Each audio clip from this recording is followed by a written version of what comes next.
Wabarakatuh. Bismillahirrahmanirrahim. Wassalatu wassalam ala Rasulillah wa ala alihi wa sahbihi wa man tabi'ahum bi ihsanin ila yaumiddin. Amma ba'du. Allahumma sahli sadri wa yassir li amri wahlul 'uqdatam min lisani yafqahu qawli. Allahumma inna nas'aluka ilman nafi'an wa rizqan tayyiban wa amalan mutaqabbalan. Allahumma alimna ma yanfa'una wa zidna ilman wal huda wat tuqa was salaha ya rabbal alamin. Ikhwani fid din, azani Allah wa iyyakum ajma'in. Alhamdulillah summa alhamdulillah, segala puji hanya milik Allah Rabb semesta alam. Salawat dan salam tak lupa kita curahkan kepada junjungan kita, suri tauladan kita, uswah hasanah kita, Nabi Muhammad sallallahu alaihi wasallam. Ikhwani fid din yang dirahmati Allah Subhanahu wa taala, ketika kita ditanya apakah kita benar-benar mencintai Rasulullah sallallahu alaihi wasallam, maka tentu kita akan menjawab bahwasanya kita cinta kepada Rasulullah sallallahu alaihi wasallam. Bahkan sangat aneh ketika seseorang misalnya ketika ditanya apakah kamu cinta Rasul, saya tidak cinta kepada Rasulullah SAW. Maka sangat aneh. Kenapa? Karena Rasulullah SAW, beliau kedudukannya, bahkan kemuliaannya itu diketahui oleh setiap umat, bukan hanya umat Islam saja. Bahkan orang di luar Islam mereka tahu siapa itu Muhammad sallallahu alaihi wasallam. Maka sangat milis ketika seseorang muslim ditanya apakah engkau cinta kepada Rasulullah SAW atau tidak, kemudian jawabnya tidak. Maka bentuk ketika seseorang mencintai, misalnya kita mencintai sesuatu atau mencintai orang lain, maka kita harus tahu apa yang kita cintai. Kita cinta apa? Misalnya antum suka mobil. Ketika antum suka mobil atau antum suka bis, terkadang ketika ada bis lewat itu antum langsung tahu ini bis tipe sekian sekian sekian sekian. Saya tidak tahu tipe bis itu apa, tapi insya Allah antum yang busmania itu tahu. Ini yang katanya bis yang ini yang produknya Jerman atau apa, kemudian rangka bisnya berapa, mesinnya apa, sasisnya apa, mereka tahu. Ini bentuk cinta. Itu baru dikatakan sebagai busmania. Atau misalnya ketika antum menyukai antum suka dengan kucing. Antum kucing-kucing itu hafal, ini jenis kucing ini, kucing itu Anggora, kucing Persia, kemudian kucing mana lagi, kemudian sampai kadang kucing itu ciri-ciri penyakit kucing antum tahu, kemudian kesukaan kucing itu makanannya apa, itu tahu. Itu bukti bahwasanya seseorang itu cinta. Maka ketika kita mencintai sesuatu kita harus tahu. Nah, salah satu bukti ketika seseorang mencintai Rasulullah SAW agar bukti cintanya itu bukan hanya sekedar klaim belaka, bukan cuma ngaku-ngaku saya cinta Rasulullah, tapi nggak tahu ketika ditanya Rasulullah itu siapa. Rasulullah itu pokoknya namanya Muhammad bin siapa, nggak tahu. Lahirnya di mana, tahun berapa, istrinya berapa, kemudian orang-orang di sekitar Rasulullah itu siapa saja, sekitar Muhammad SAW, mertuanya siapa saja, anaknya berapa, namanya siapa. Kemudian ketika ditanya tentang sifatnya Muhammad SAW itu seperti apa? Ya pokoknya hidungnya satu, mata dua, telinga dua, kaki dua, tangan dua. Nah itu bukan menunjukkan kepada ciri khas fisiknya. Karena semua orang demikian, hidung satu, mata dua, tangan dua, kaki dua. Gimana ciri fisik Rasulullah? Nggak tahu. Atau misalnya makanannya, besok Rasulullah SAW makan apa?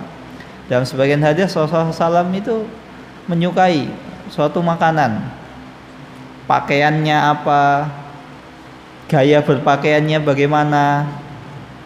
Maka jangan sampai ketika ditanya Rasulullah itu gaya berpakaiannya seperti apa, nggak tahu. Tapi ketika antum ditanya siu, apa itu? Ana yakin antum tahu semua. Nggak ada yang siu itu langsung terbetik. Tahu. Apa itu siu? Nah, iya kan, tahu kan antum. Maka kalau misalnya ada majelis pecinta Rasulullah ditanya, sebutkan Rasulullah ciri-cirinya bagaimana? Nggak tahu, pokoknya saya cuma tahu sholawat aja loh. Itu bukan termasuk cinta gitu loh, baru sebagian cinta. Seseorang bersolawat kepada Nabi, khususnya pada hari Jumat, Allahumma sholli ala Muhammad. Kita bersolawat kepada Nabi Muhammad SAW pada hari Jumat, itu salah satu bentuk cinta. Tapi cinta yang paling utama bukan hanya sekedar solawat. Lah buat apa ketika antum bersolawat tapi antum menyisi perintah Rasulullah SAW, syariatnya antum lawan, bahkan antum melupakan jasa Nabi Muhammad dengan apa? Kemudian antum dengan menambah syariat. Rasulullah SAW sudah jelas ayat terakhir yang diturunkan kepada beliau, al-yauma akmaltu lakum dinakum wa atmamtu alaikum nikmati. Pada hari ini telah aku sempurnakan nikmatku. Apa itu nikmat? Artinya ajaran Islam itu sudah Allah Subhanahu wa taala turunkan semuanya. Berkah-berkahnya Rasulullah SAW itu sudah didapatkan oleh umat manusia. Disalahnya itu sudah sempurna, sudah tidak ada penambahan. Loh kok ada sebagian orang setelah itu kok malah menambahi syariat? Rasulullah SAW melarang. Kok antum berani? Antum siapa? Gitu loh. Antum cinta atau cuma ngaku cinta? Kalau cuma ngaku cinta setiap orang bisa. Allah Subhanahu wa taala berfirman, "Walaqad ja'akum rasulun min anfusikum azizun 'alaihi ma anittum harisun 'alaikum bil mu'minina raufur rahim." Dan telah datang ja'akum rasul, seorang utusan Allah Subhanahu wa taala, min anfusikum, dari apa? Dari diri kalian, jenisnya sama-sama manusia. Kenapa Allah Subhanahu wa taala mengutus Rasulullah SAW dari umat manusia? Misalnya enggak dari malaikat atau dari yang lain gitu. Kenapa umat manusia? Karena agar ketika berdakwah kepada manusia itu manusia bisa menerima, berbicara dengan bahasanya manusia, begitu juga berbicara dengan bahasa tindak tanduknya itu seperti manusia, sama-sama makan, lapar juga, minum juga.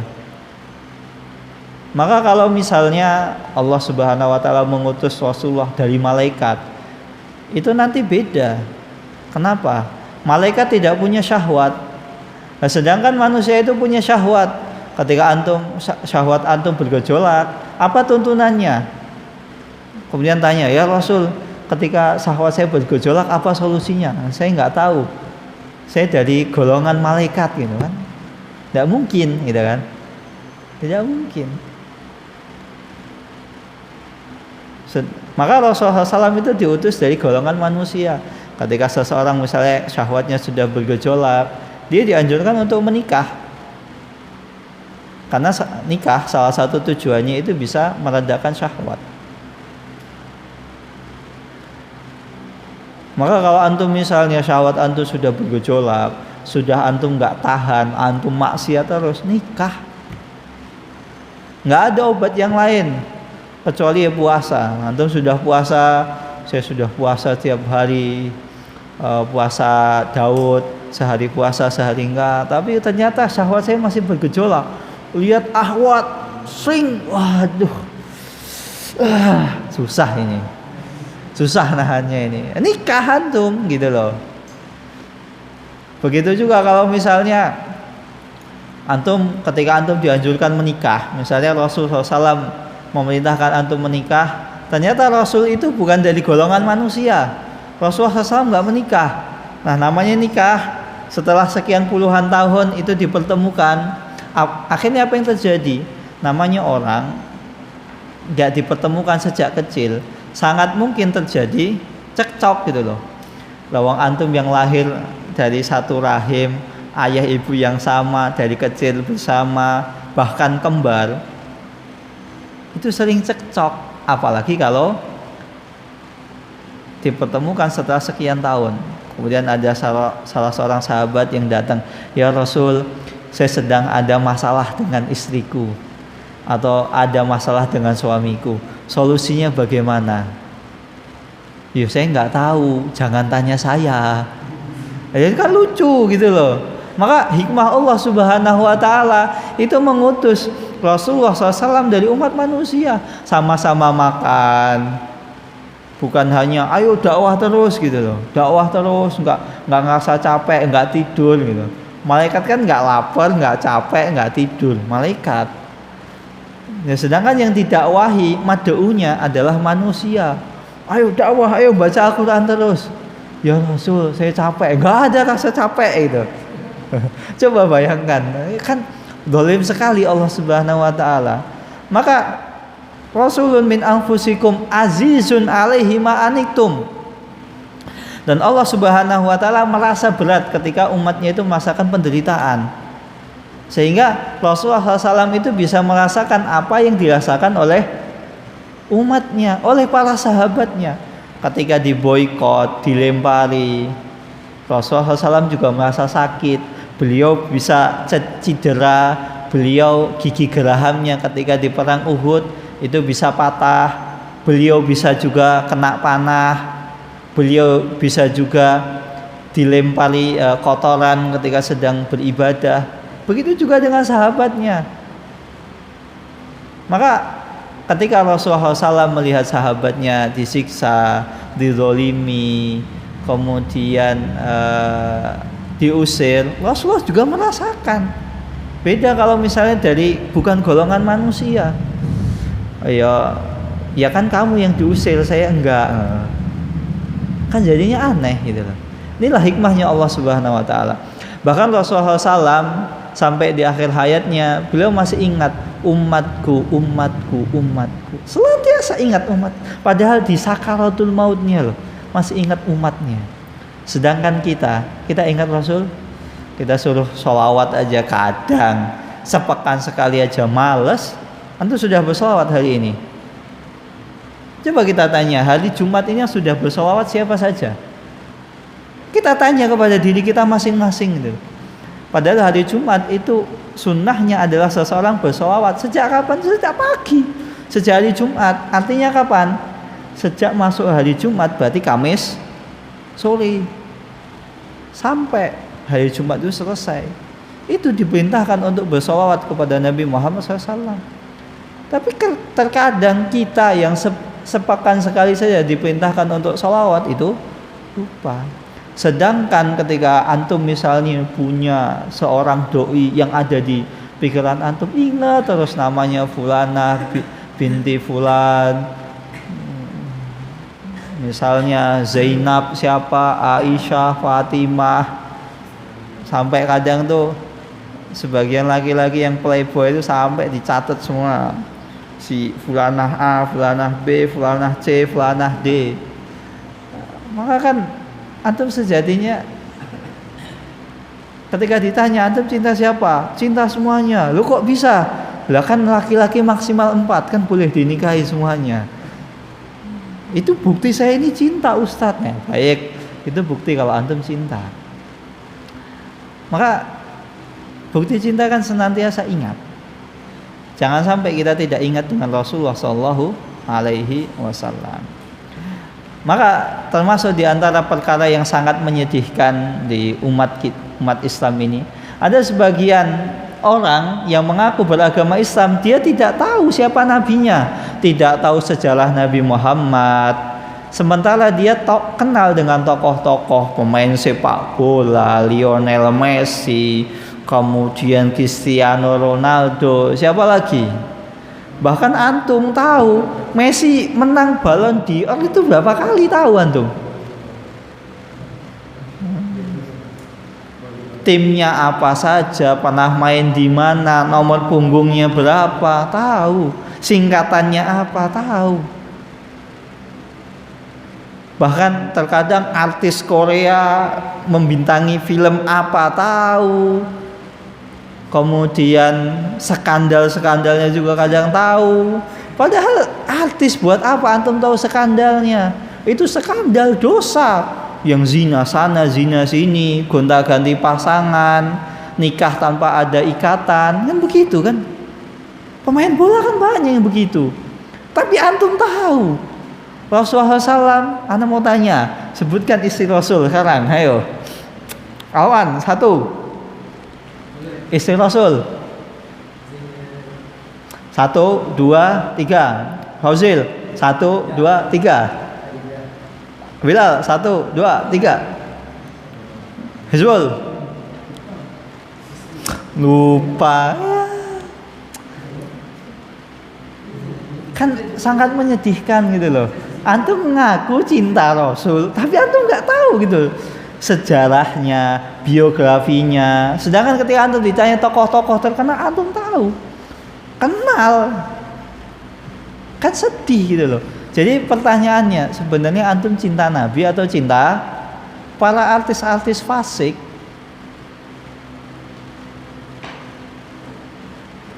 Bahkan ada terkadang ada sebagian kita ini saking ngefansnya sampai fotonya itu disimpan gitu loh. Artis Korea Kim Jong Un sampai disimpan, tahu anda Kim Jong Un? Lah iya kan, sampai fotonya itu disimpan. Ana pernah dulu waktu di pondok itu geledah kamar santri, ada foto di lemarinya itu pemain sepak bola. Tak tanya, antum tahu ini siapa? Tahu Ustaz. Main di mana? Bla bla bla bla. Nomor punggungnya berapa? Asisnya berapa? Nyetak gol berapa musim kemarin? Hafal. La haula wala quwata illa billah. Terus terkadang ada sebagian santri ikhwan nyimpen foto artis Korea perempuan, udah pakaiannya nggak lengkap. La haula wala quwata illa billah. Ya Allah, semoga Allah memberi hidayah kepada para santri yang demikian, amin. Maka ini sangat disayangkan. Terlebih lagi apa, Rasulullah SAW itu sampai ketika ada salah seorang penulis, orang non muslim, orang kafir, itu nulis biografi para tokoh terkenal di di dunia. Kemudian apa yang terjadi? Ternyata Rasulullah SAW ini ditempatkan di urutan pertama. Urutan pertama. Karena Rasulullah SAW itu diakui baik kawan maupun lawan. Beliau baik kepada musuh dan kepada kawannya, baik kepada tetangganya, baik kepada istrinya, kepada anaknya, kepada iparnya, kepada lain sebagainya. Kita harus tahu Rasulullah itu adalah teladan yang paling mulia. Beliau panglima perang, beliau pemimpin negara, beliau sebagai kawan, sebagai lawan, sebagai saudara ipar, seorang pedagang, bisnismen, apalagi banyak. Rasulullah SAW itu dari segala macam itu beliau teladan kita. Maka dari segala sisi kehidupan Rasulullah SAW sejatinya bisa antum cari, bisa antum pelajari. Bagaimana Rasulullah berbisnis, bagaimana Rasulullah SAW bermuamalah kepada orang yang memusuhinya. Bahkan Rasulullah SAW beliau bukan hanya seorang tokoh biasa. Beliau disegani kawan maupun lawan. Maka oleh karena itu hendaknya antum itu tahu nasab Rasulullah SAW. Siapa itu Rasulullah SAW? Nasab beliau adalah Muhammad bin Abdullah, kemudian bin Abdul Muthalib bin Hashim bin Abdul Manaf bin Kilab bin Qusay bin Kilab bin Murrah bin Ka'ab bin Lu'ay bin Ghalib bin Fihr bin Malik bin siapa? Bin Nadhr bin Kinanah, kemudian dari Kinanah bin Huzaimah, kemudian bin Mudrikah bin Ilyas bin Mudar bin Nizar bin Ma'ad bin Adnan. Ini antum wajib hafalkan.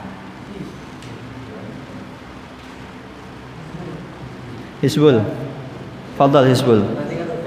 Nah kemudian ini adalah nasab Rasulullah SAW. Berapa umur Rasulullah SAW? Umur Rasulullah SAW itu adalah 63 tahun. Beliau lahir di Mekah pada tahun Gajah. Tahun berapa? 571 Masehi. Tanggalnya berapa? Ada yang mengatakan 12, ada yang mengatakan 12, ada yang mengatakan 8, ada yang mengatakan 9. Ala kulli hal, kelahiran Rasulullah SAW itu terjadi perbedaan pendapat di kalangan ulama. Tapi ulama tidak ada yang bersisih tentang hari wafatnya Rasulullah SAW. Kemudian Rasulullah SAW, ayahnya Rasul siapa namanya? Fauzil. Hizbul, silahkan.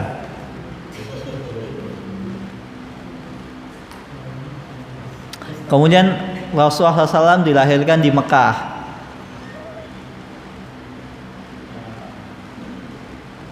Kemudian diasuh siapa? Kakeknya sampai usia 6 tahun. Setelah itu pamannya sampai usia Astagfirullah. Rasulullah diasuh oleh siapa? Oleh pamannya. Itu usia berapa?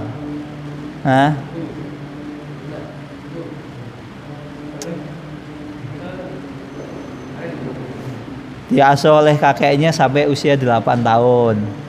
Sama ibunya sampai usia 6 tahun. 6 sama ibunya, 8 sama kakeknya. Kemudian diasuh oleh pamannya sampai kapan? Sampai menikah. Iya.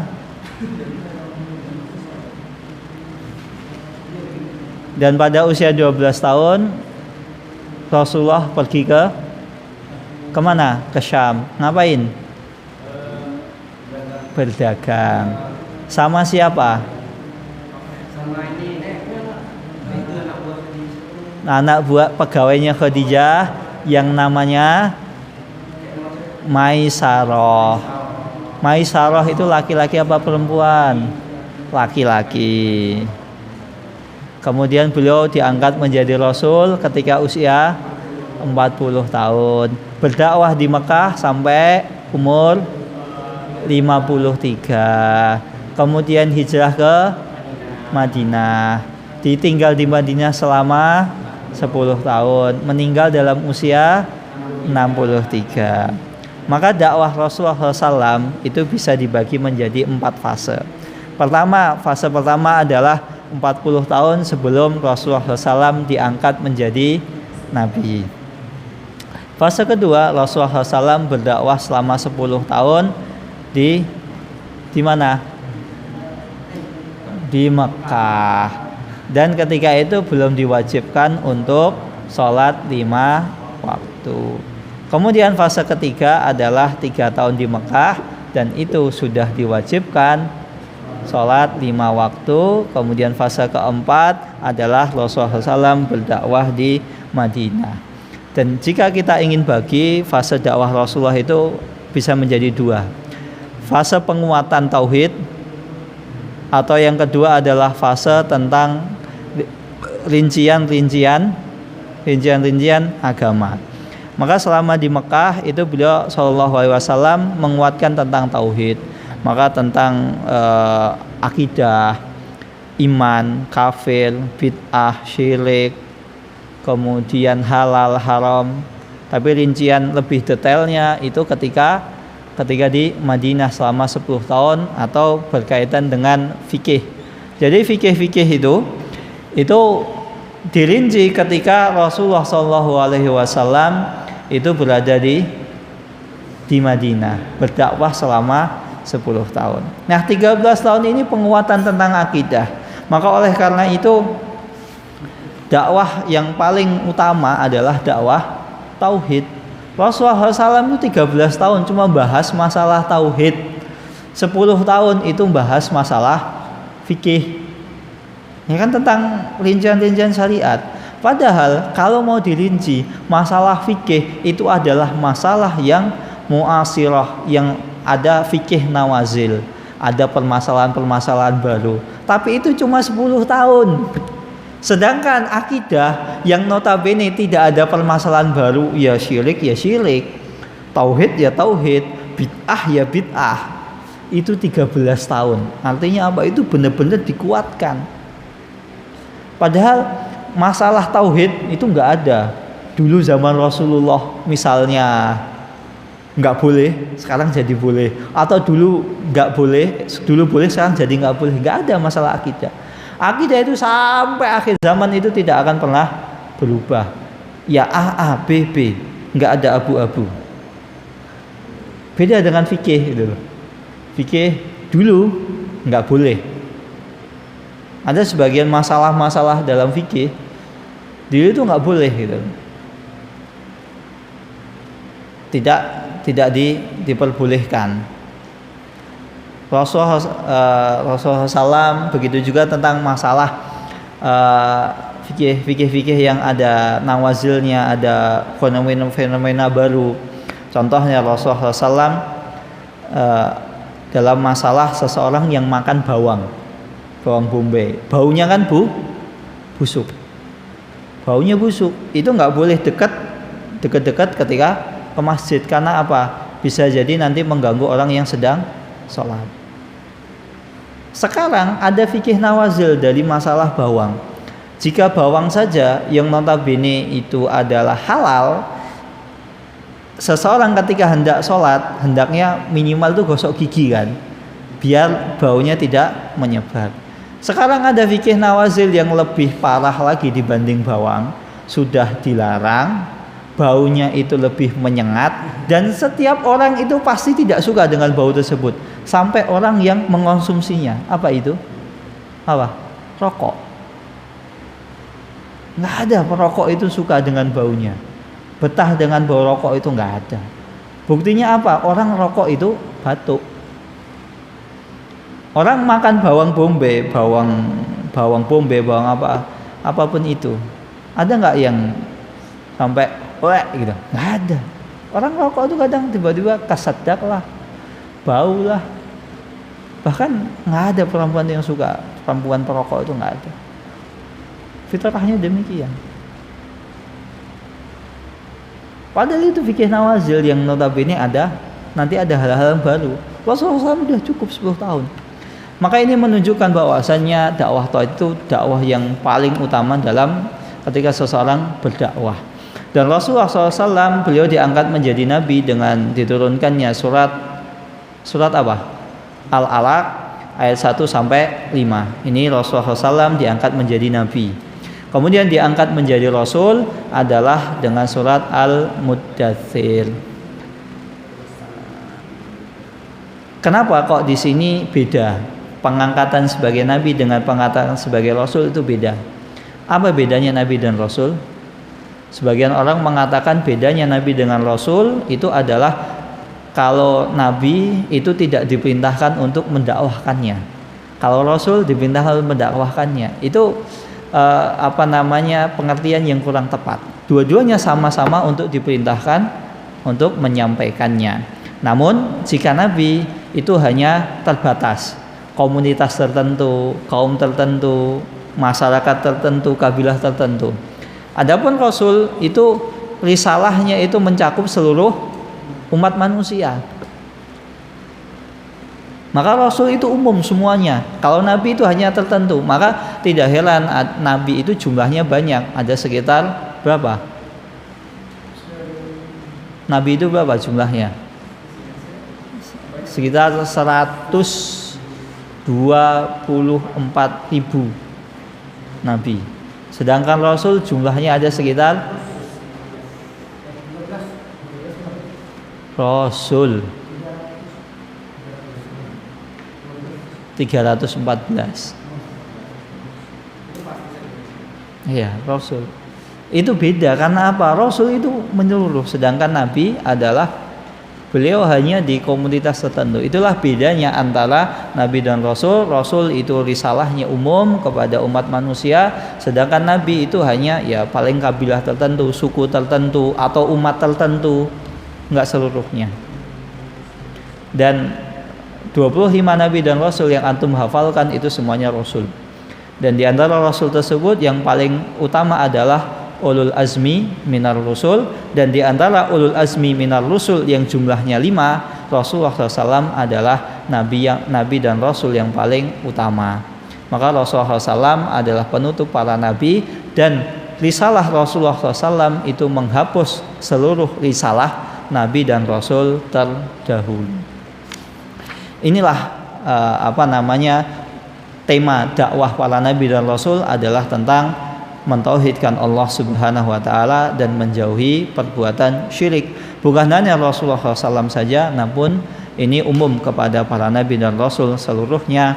Dan Rasulullah SAW beliau lahir di Madinah, kemudian beliau lahir di Mekah, kemudian hidup di Mekah, kemudian mulai berdakwah di Mekah, kemudian setelahnya Allah Subhanahu wa taala memerintahkan beliau untuk hijrah ke kota suci Madinah untuk agar menyebarkan dakwah lebih luas. Itu salah satu hikmahnya adalah kalau seandainya itu di Mekah, umat Islam, kaum muslimin itu sulit untuk menjalankan syariat Islam, maka oleh karena itu Rasulullah SAW diperintahkan untuk hijrah ke kota suci Madinah sehingga Islam bisa lebih tersebar, kaum muslimin bisa lebih bebas dalam menjalankan syariat Islam. Wallahu taala alam bisawab. Ini yang bisa saya sampaikan, kurang lebihnya saya mohon maaf. Wassalamualaikum warahmatullahi wabarakatuh.